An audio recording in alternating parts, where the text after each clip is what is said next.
Welcome back. Jade Star challenged me to do the last few Killbar missions without any wingmen at all, and so, well, here I am, and for his sins, so is Jade. I am here too, and now I get to watch you fight, 30, 40 Kilrathi by yourself? Something like that. I didn't actually count this one yet, but... I'm surprised you, A, did it, and then B, pulled it off. So it's actually a bit easier some of the time, because the enemies don't think they're outnumbered, so they go straight at you, which is a really stupid thing to do against an Excalibur. Ah. But the rest of the time, it can get pretty slow, though I've edited out all the fucking Corvettes and other such things that take ages just killing. I did notice the first time you got shot up by the Corvettes on the Wingman video. Yeah, I did. It's because basically Corvettes are dangerous if you get impatient, and I was kind of like, there's 4 guys here, they shouldn't have taken that long. I think I said in the Wingman video that the leeches didn't work as well as they had on other occasions. This is what I meant. Yeah, usually you hit those things and... oh, that guy's stopped. Oh, right, they didn't work good in the last video, they worked well here. Yeah, they have this time. If you take longer than about 90 seconds on those, which I did a couple of times, you get swarmed by fighters, so... Right. There were a couple of failed attempts at that point, but that was about the only place where I actually failed off. Yeah, that seemed to go by remarkably well. Yeah, that was the arguably easy part. These dark hits in the Wingman video were a complete arse, because right. They spent forever dodging. It's a 4-on-4 though, Excaliburs versus dark hits, and that's not going to go well for them. No, I can not really blame them for dodging. Yeah. This time, they get, shall we say, they get caught. Yeah. And this goes badly. That guy came straight at you and died. And this bit's basically how it was with Wingman, except it takes a bit longer. The only real danger is enemy missiles, which is a bit more dangerous because I'm still, even after having spent so long playing this, not expecting my missile lock indicator to be right next to the radar, so when it lights up, I don't always notice it. Which I don't think it bites me in the ass in this section, but it's going to a bit later. Okay, fair enough. And how many missiles do Dockets have again? I think they have 2. Okay, so they're not nearly as bad as Dralthi's with that. No, the Dralthi swarms are coming up a bit later. The Dockets also have heat seekers rather than index, so they're theoretically easier to dodge, which would be true in practice if they didn't like to launch them from right behind you, which means you have less time to dodge them. Well, that is the best place to launch a heat seeker. It's true. But I sort of meant less range as well. Dralthi on Nightmare have this thing where they don't actually have to have a missile lock to launch a missile. So they're quite happy to launch missiles while facing the wrong way from them. And will the missile still function properly? Oh yeah, the missile turns around and finds you. Because it's facing the wrong way, you've got a lot of time to dodge it, but... Wow, that's kind of dickish. And this is on Nightmare, the hardest difficulty? It is. Though you'll actually see later, because I've gone through the trouble of actually putting the difficulty select screen in the video on the ground, that there's a couple of things that happen later that make me worry that I was playing on Ace or something, but... Wait. Going through this, one of the final missions, on the hardest difficulty level, there were parts where it was easy enough, where you thought you were on an easier difficulty level. There's a couple of enemies right towards the end that just go down really fast. And not that Dralthi, which I just ran. Ooh, do you just ram him? Yeah. Not intentionally, but, you know, details. It had taken a bit of damage, so I've lost my right-hand side arm. Yeah. To be honest, it's probably better than actually having him launch all 4 of his index at me. I did notice the fast-forwarding through the giant swarm of missiles. Yeah. I've got fed up with trying to think of commentary from I'm dodging a giant swarm of missiles, so... Well, you know, there's always the missile counter and yakety sacks. I thought the missile counter had its day after Alcor 1, which I can't remember quite how high it got, but it was stupid. I can remember that. Yeah. So fast forwarding through the Corvettes, this time you're not taking a shit ton of damage. Yeah, I think I said in the other video, I'm paying more attention this time. Right. Corvettes are primarily dangerous if you're not paying attention to your shield strength. I would dare say that all enemies are far more dangerous if you're not paying attention. Yeah, okay, good point, but I mean, it's like some enemies are dangerous even if you are, but Corvettes just sit there and fire the same set of guns at you and aren't that accurate. So basically, it's only if you fly in a straight line at them for too long that you're going to have a problem. Right, good point. I see you jumped in and, what is this, 4-draw with these 2 Corvettes? Yeah, it's basically the same fight again, because Origin got kind of lazy towards the end, I reckon. But this one has my new favourite fight in Wing Commander 3 coming up after these guys at least. Okay. It's only my favourite fight when I do it on my own. It's kind of... It's sort of meh when it's done with big wingmen. You'll note that we've got another swarm of missiles coming now. Yes, I definitely see all the little yellow dots on your radar. Actually, I guess part... Oh, and here comes the fast forward. Part of my reason for the fast forward is that I love how the Kiraki sound when you speed them up. Unfortunately, I didn't get any taunts during either of those sections, but I think they sound right.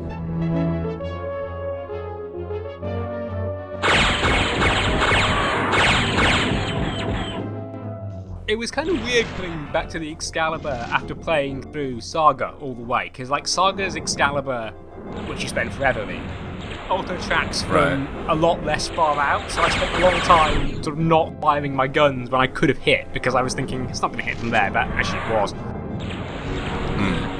You almost rammed that Dralfy too.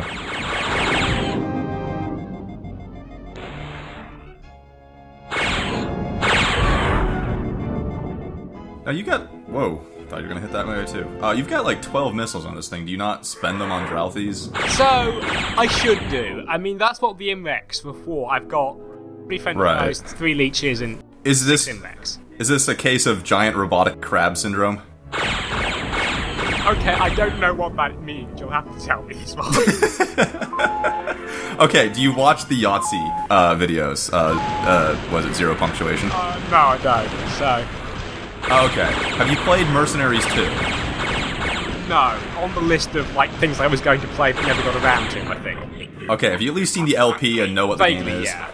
I've seen bits of it. Well, it's a game where you have tons of airstrikes that you never end up using because you can always accomplish things through other means and you don't feel like you want to use up all of these resources, so you end up stockpiling all sorts of bombs and explosives and stuff that you never use because... You know what? Maybe I don't want to use a giant daisy cutter on this group of tanks, because behind this group of tanks might be an even bigger group of tanks for the next bomb that you use on. So it's just stockpiling syndrome. You'll notice that I've used 3 Fendor foe missiles on these guys, and that's because... Yeah, I did just see that. Fendor foe missiles to use on these guys. So... Specifically. I knew they were coming. And the idea with stackers, I didn't expect them to hit any, but Fendor foe retargets when the stacker croaks, so it'll keep them more busy for a while. Oh, very useful. And then it gives me time to kill the ones that aren't dodging missiles, which was the plan, and worked. That did seem to work out very well. And like the Sorfax, I used these quite freely because I brought the leeches for the Sorfax. It's like the Index, yeah. It is a bit like that. It's sort of, it's that you use either on the Dralfy or when I get in trouble. And yeah, I didn't get in trouble really, so they never kind of got used. I did need to get better at using missiles. I did get much better at using missiles when I had to fire the arrow, but the thing is, the Excalibur's just so good that a lot of the time... Which is why, of course, I was hoping to try to make you fly the final missions in a Hellcat. Well, yeah, it makes sense. You would do that. Sadly, yeah, the game wouldn't let you, so... Foiled again, Jade. Yeah, well, you know, us in the thread, Team Hellcat, you know, just want to see you suffer. And fly a plane that will, you know, cause challenge, and not with all these nice features like locking on guns and super strong shields and 12 missiles. I've actually sort of begun to hate the Hellcat a bit less due to being forced by it so much. I think it's Stockholm Syndrome, basically. It's not actually... like, completely crap, it's just that it's kind of as slow as a Thunderbolt and as undergunned as an arrow. So you would always use one or the other of those if you had the choice. Right, it's got the worst of both races, or both worlds, or whatever not that quite as saying bad is. as that. It's a bit better than one and a bit better than the other, but it's just, it's not really good. It's solid middle-of-the-path mediocrity. I love that on CIC at the moment, the hardcore wingnets are all going crazy because they've just released a mod so you can fly the Hellcat in Wing Commander Academy. It's like, why would you want to fly the Hellcat? This is the bit I'm missing. Yeah, it's this guy, this destroyer, that I was surprised by how easy it goes down.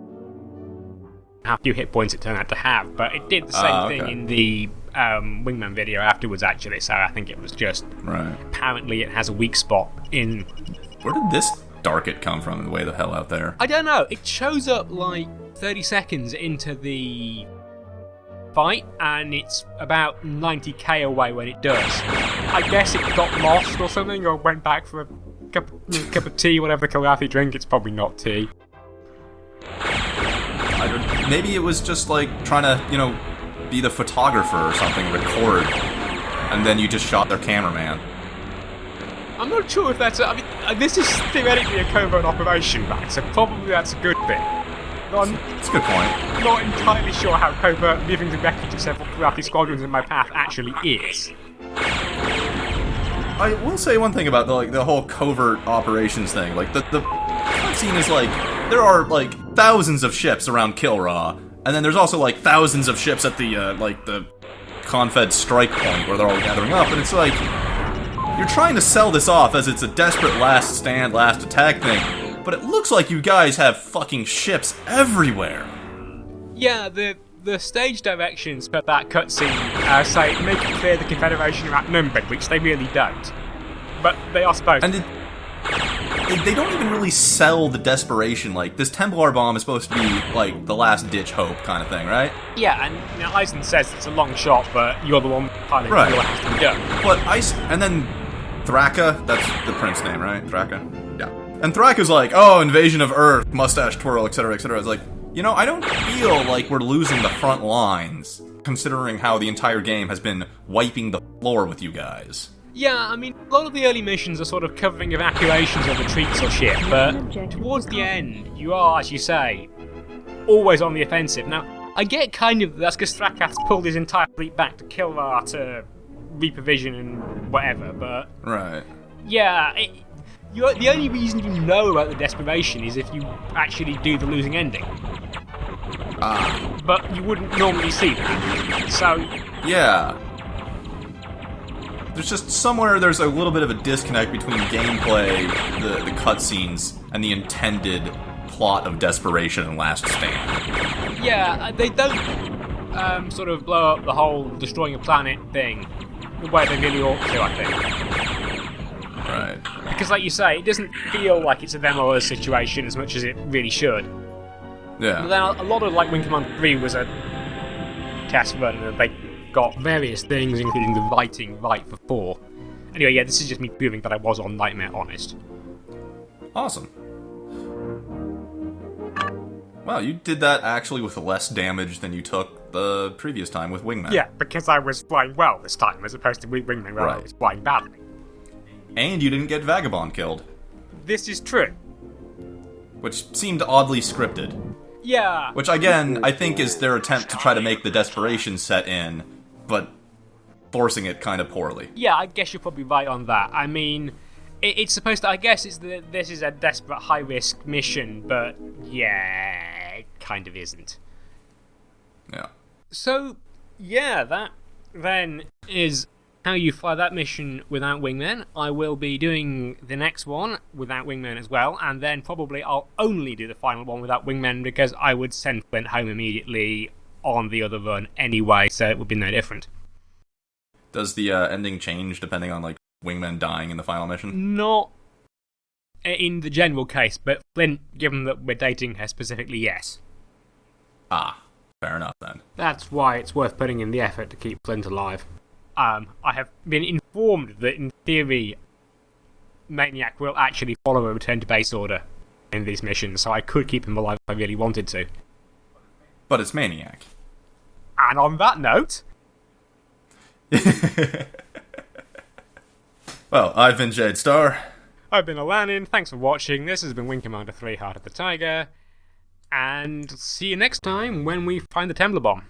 Which, yeah, I entirely agree with Fred's opinion that the Temblor Bomb, having mysteriously appeared in the system, is kind of weird. And that whole asteroid refueling base, but you know what? Paladin is a sneaky dude. So there's an excuse in the novel for the asteroid refueling base, which I shall post about in the thread, but it doesn't apply to the Temblor Bomb because they hadn't finished putting the Temblor Bomb together when the excuse bit applies, so I don't know how that got there. Look, Paladin is magical, okay? Yeah, I mean, that is the obvious, logical solution to the whole problem. And frankly, anybody who can change appearance like that between the two games